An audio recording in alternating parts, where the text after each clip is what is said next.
To begin our session, I would like to invite Dr. Naveed Ahmed Mughal, the Provost of Greenwich University, Karachi, to deliver the address. Dr. Mughal, please take the stage. Bismillah ar-Rahman ar-Rahim. Honorable guests, distinguished speakers, esteemed scholars, and dear participants, Assalamu alaikum and a very good welcome to Greenwich University. It is my immense pleasure and privilege to welcome all our guests of honor.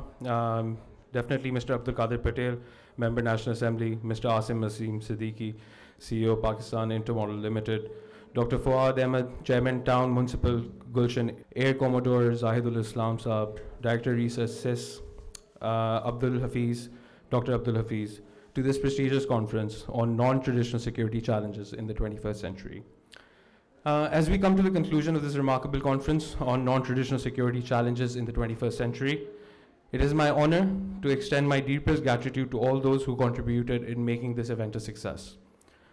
Over the course of this day, we have witnessed an enriching exchange of ideas, perspectives, and research findings from a diverse group of scholars and professionals.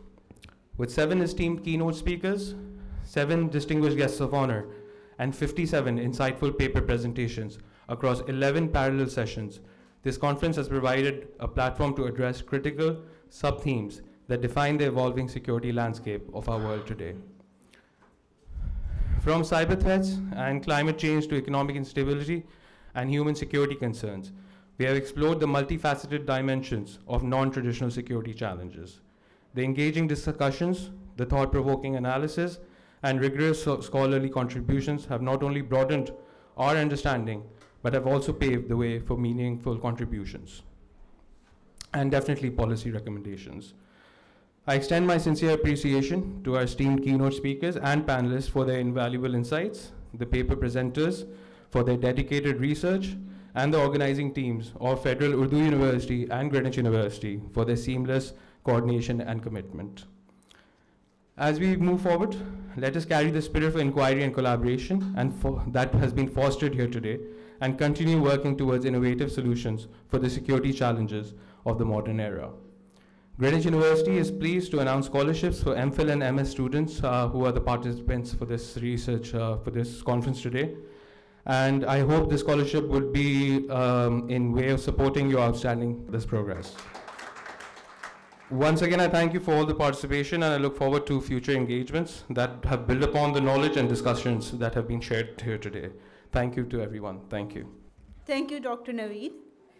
We now have Mr. Asim Azim Siddiqui, the CEO of Pakistan Intermodal Limited, who will be sharing his perspectives on the role of logistics and transportation in ensuring national security in the 21st century. Please welcome Mr. Asim on stage.